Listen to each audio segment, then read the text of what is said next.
Let me tell you something strange about the funniest person in the room. And I mean this genuinely, because I've been thinking about this for a while and I don't think we talk about it enough. We live in a world where laughter is currency, where being funny earns you friends, diffuses tension, and fills silences that would otherwise feel unbearable. Yet some people use humour not to connect, but to disappear. You might know someone like that. Maybe you are someone like that. The one who always has a joke ready. The one who turns their worst moments into punchlines. The one everyone calls when they need a laugh. But nobody thinks to call when something is actually wrong. And here's the question that I keep coming back to. Why would someone so funny carry so much pain in silence? It's easy to assume that people who make others laugh are just carefree, light-hearted, unbothered, but that's not the full picture. Not even close. Beneath the surface, there's an entire psychology at play. One that speaks volumes about survival, self-protection, and what happens when a child learns that their pain makes people uncomfortable. But their laughter makes people stay.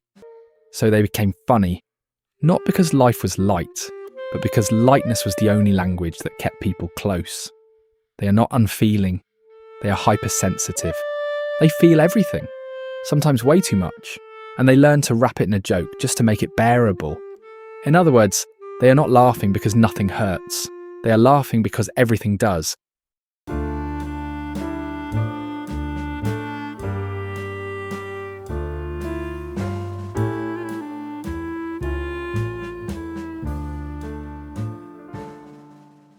Most people don't actually want to hear that you're not okay. They ask how you're doing, but they're already halfway through walking away. So you learn to give people what they can handle. And what they can handle is the joke, not the truth underneath it. For some, this started in childhood. And this is the part that honestly gets me every time.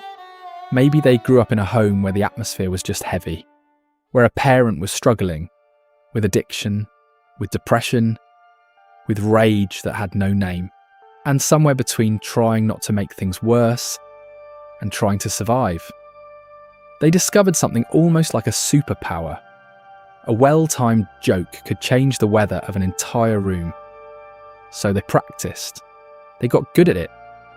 They became the one who made the unbearable feel lighter for everyone else. While carrying it entirely alone, the humour wasn't fake, the laughter was real. It's just that behind it was a child who was exhausted, who wanted someone to laugh at their joke and then quietly ask, "Hey, are you okay though?" Nobody asked. There's a concept in psychology called the tears of a clown effect. Research shows that highly humorous people report significantly higher levels of depression and emotional pain, not despite their humour, but alongside it. Because to be truly funny, you have to understand pain. You have to hold two things at once: the joke and the wound it came from. That is an exhausting place to live. I don't think people realise how exhausting every time something breaks them, a rejection, a loss, a quiet night where the sadness gets too loud.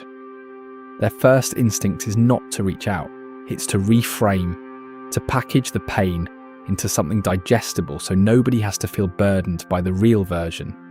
And every time people laugh, something complicated happens inside them. Relief, yes. But also this quiet confirmation that the real version is too much, that they are too much, so they keep performing. Because the alternative feels far more terrifying.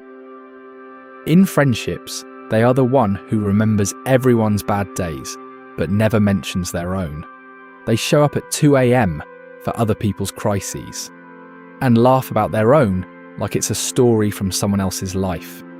They are generous with their energy in a way that looks effortless from the outside, but on the inside they are running on empty most of the time. In romantic relationships, it gets even harder. A serious conversation starts, and suddenly there's a joke. Not because they don't care, but because vulnerability feels like standing on the edge of something they might not come back from. The cruel irony. The people who love them most often say, "I never knew you were struggling. That's the performance working exactly as intended. And it is absolutely exhausting to maintain. You are at a party surrounded by people laughing at something you said. And for a split second, you feel it, the gap between who they think you are and who you actually are. But you make another joke, and the moment passes, and nobody sees it. That's the loneliest feeling in the world. Being invisible inside your own laughter. There's a particular kind of loneliness that comes with being the funny one. You are always needed but rarely known. You are always in the centre of the room but somehow invisible within it. When these people finally try to express real pain, they do it wrapped in a half joke. If you laugh, they laugh with you and bury it again. But if you pause, if you actually look at them and say, "Wait, are you actually okay?"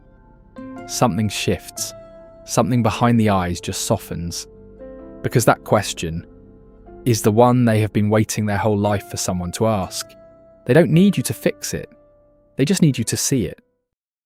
And slowly, not all at once, never all at once. Some of them learn. That vulnerability is not the enemy. That the people worth keeping are the ones who stay even when you're not funny. This is the quiet transformation. It doesn't happen loudly.